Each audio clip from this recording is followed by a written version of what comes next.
Beginning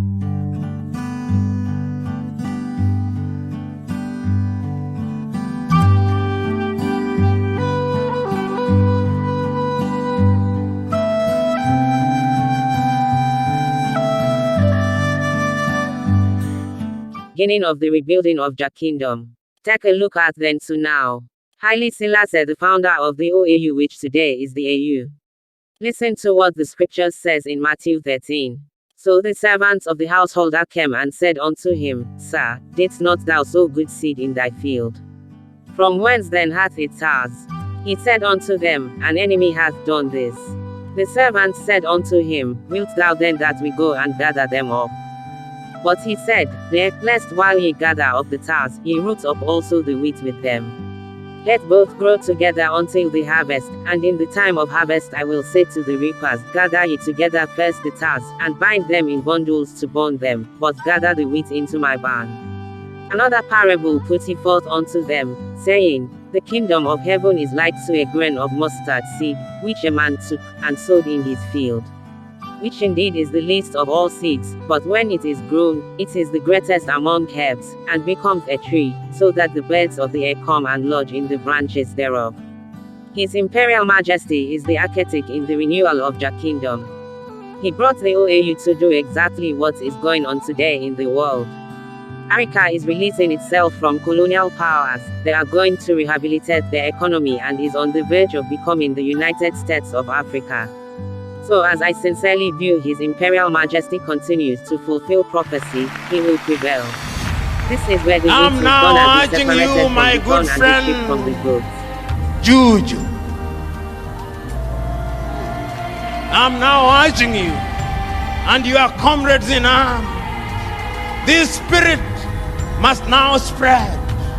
This spirit must have a foothold in Johannesburg. It must. Or it must have a foothold in Maseru, in Lesotho it must. Or it must climb up to Mbambane in Eswatini. Or it must go to Maputo in Mozambique. Or it must go to Windhoek in Namibia. Or it must climb up to Lilongwe in Malawi. It must go to Lusaka in Zambia. It must go to Luanda in Angola. It must go to Kampala in Uganda. It must go to Hargeisa in Somaliland. Oh, it must not stop there. It must go to Nairobi in Kenya. It must go to Dodoma in Tanzania. No, it must not stop there. It must go to Kinshasa. Oh, it must go to Bangui. Oh, it must go to Lomé. It must go to Cotonou. Oh, it must not stop there. It must go to Juba and to Addis Ababa and to Asmara and to Sudan in Khartoum. It must go to Cairo. Oh, it must not stop there. It must go to Tunis in Tunisia. Oh, it must go to N'Djamena. It must go to Ouagadougou. It must go to Nouakchott. It must go to Accra. Oh, it must go to Monrovia. Oh, it must go to Rabat. Oh, it must go to Algiers. It must go to Monrovia. It must go everywhere in Africa. This spirit must go there.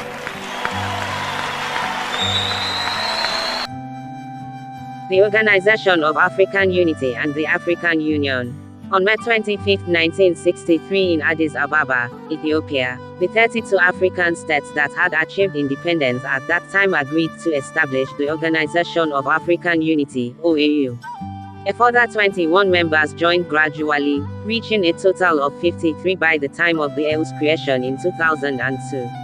On the 9th of July 2011, South Sudan became the 54th African Union, AU, member.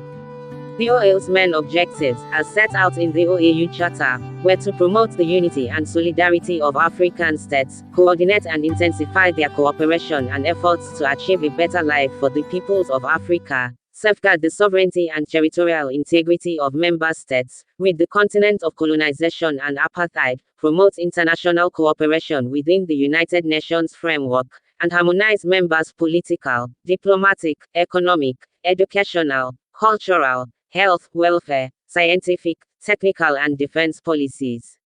The OAU operated on the basis of its charter and the 1991 treaty establishing the African Economic Community, known as the Abuja Treaty.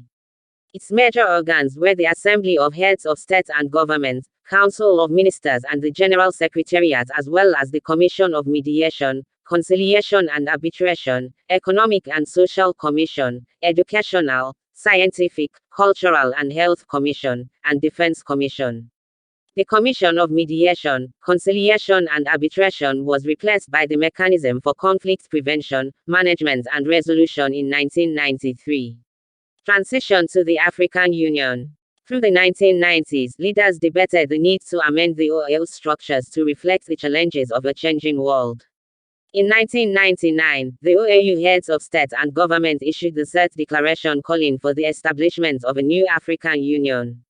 The vision for the Union was to build on the OAU's work by establishing a body that could accelerate the process of integration in Africa, support the empowerment of African states in the global economy, and address the multifaceted social, economic, and political problems facing the continent. In total, 4 summits were held in the lead up to the official launching of the African Union. Until the philosophy which holds one race superior and another inferior is finally and permanently discredited and abandoned. Everywhere is war until there's no longer first class or second class citizens of any nation, until the color of a man's skin is of no more significance than the color of his eyes. I've got to say war. That until the basic human rights are equally guaranteed to all without regard to race, I say war. Until that day, the dream of lasting peace, world citizenship, and the rule of international morality will remain just a fleeting illusion to be pursued but never attained. And